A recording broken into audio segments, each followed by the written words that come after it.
In this video, we are going to go over calibration of the Hyundai 4-track rods. This would be a code series used by both Hyundai and Kia. Part number for that kit is GHMS757. We're also going to cover the Lexus long and short kit. It's done the exact same way with a slightly different setup key, but the procedure here is going to be exactly the same. A couple things I've done already: remove the chip guard from the machine, as well as the two Allen screws, the one in front of the vices for the depth rod, so we can secure the depth rod in place, and the one in front of the space rod so we can secure that in place when we get to that part.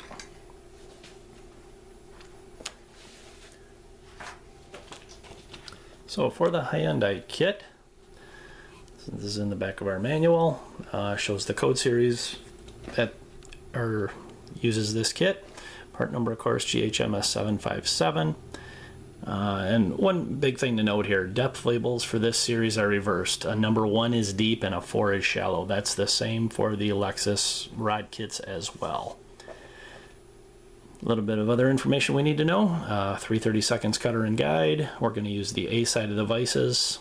Some depth and space information is shown here in case we need to do any measuring once we do cut a key or get the kits calibrated. There have been some changes over the years to the setup keys that we use for the kit. This is the original style setup key information. That's covered in a different video, so we're not going to go over that. We are going to use the new setup key information. So we've changed the way that we calibrate the kits a little bit with a different style setup key. This is the new style setup key for Hyundai and Kia, and as you can tell, there's no pre-cuts on the key. There's just a hole right in the middle of the key. So if we look back in our information in our book, it'll tell us right here. There's a hole drilled through the key. The hole is drilled at the first cut at the bow of the key and is at a number 4, which is a shallow depth. So when we can get our guide to drop in the hole, we know we have that calibrated correctly for the first cut at the bow of the key and a number 4 depth. So we'll go through that procedure now. As it said in the instructions, we're going to use the 3/32 guide to do this. So we'll insert that in the machine. And if you've watched any of the other videos, we just need that to be high enough to clear the top of the vices. Doesn't really matter where we put it as long as it's high enough to clear the vices. So we'll snug that up.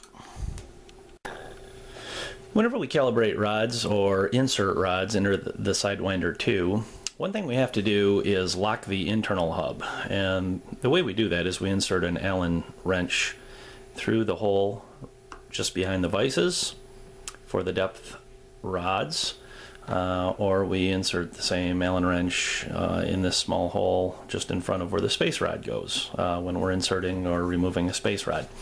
There's a hub inside the machine that'll rotate that the rods need to thread onto, and so to prevent that from rotating, we have to lock it in place with a 3/32 Allen wrench.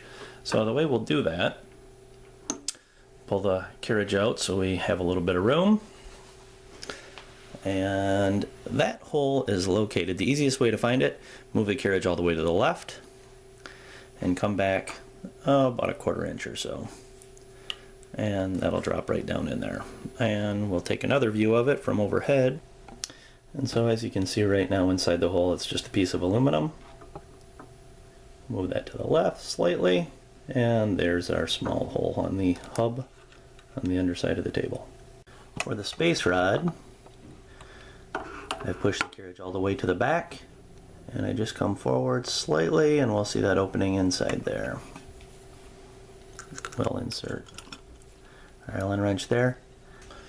And again, what that does, the end of all of our space and depth rods are threaded, and that hub inside is just a threaded piece of material, and that allows us to turn the hub on, or the rod onto the hub without it rotating.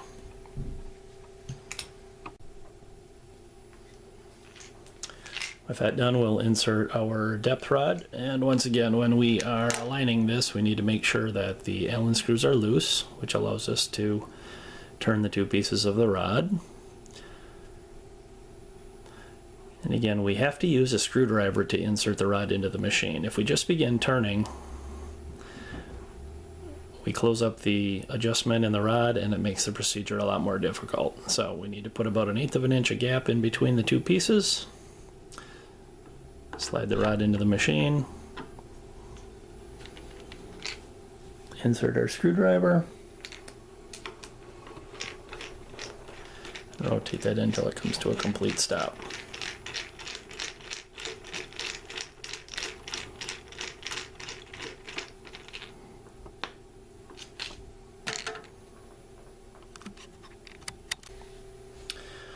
And again, per the instructions, we're on a number 4 on the right side. So I'm going to tighten up my thumb screw and move the carriage over a little bit until my rod engages.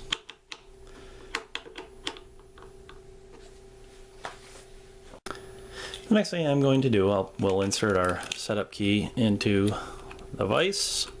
So again, tip cut out down. Use our handheld tip stop on the end of the vise, slide that up to the tip stop. Man, tighten that up. Okay, and again, we're on a number 4 position. And so what we need to do, and we'll get a little close-up look at this, we need to move the carriage forward, get close to the hole, bring this down. And what we need to do is if the depth rod is adjusted properly, the guide should drop down right into that hole.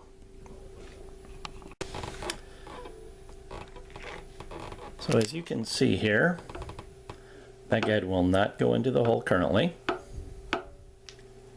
So I am going to insert my screwdriver into the side of the depth rod and begin turning it.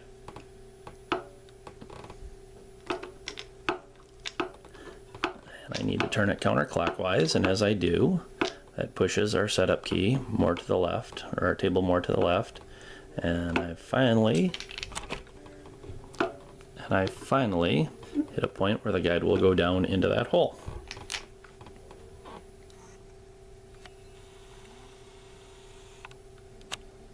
Once I've done that, I'm going to make life easy, I'm going to tighten the big nub in front here, hold it in that lower position.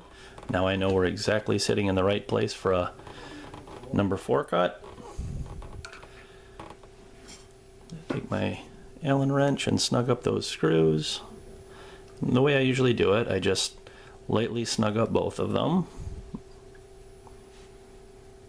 And then once they're both snug, about 1/4 of an inch of turning them down tightens everything up in place. And maybe just a touch more to make sure. Once this rod's adjusted, it should really never need to be adjusted again for the machine. And with that done, our depth rod is adjusted. To loosen my thumb screw. And now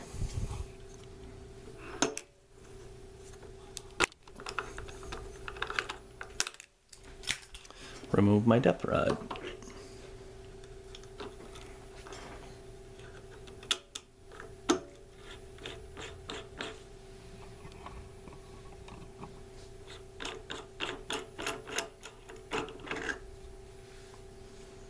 Yeah, now the two pieces are locked in place. The Allen screws are holding the throat of the hub tight.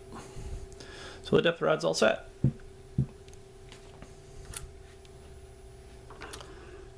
Next thing to do is to insert our space rod.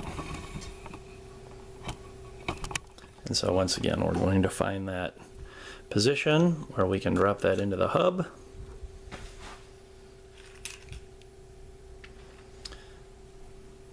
Our space rod, the 2 Allen screws at the throat of the space rod are loose. And we're able to insert that into the machine. Use a screwdriver just like we did before. Turn that in until it comes to a complete stop. Remove the Allen screw. Load our setup key, again with the angled tip cut down.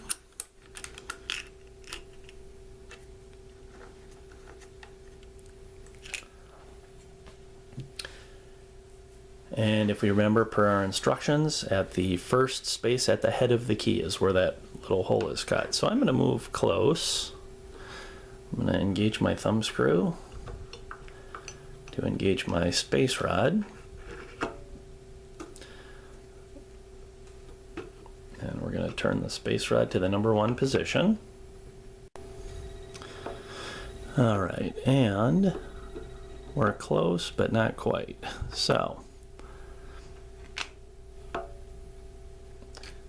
I'm going to begin. I'm going to insert my screwdriver in the end of the space rod. And begin turning that. Counterclockwise pushes the key closer to the front of the machine. Clockwise brings it towards you. And there we've got a position where the guide falls right in that hole. So again, I'm pushing down, bringing that guide down onto the setup key, and just turning the screw in the end of the rod counterclockwise until I finally hit the position where that'll fall right in, which is there. Lock it in place. Tighten up our small Allen screws. Snug them up first. And then give them a good another quarter turn to tighten them up. Once done, I'll remove my setup key, release my thumb screw,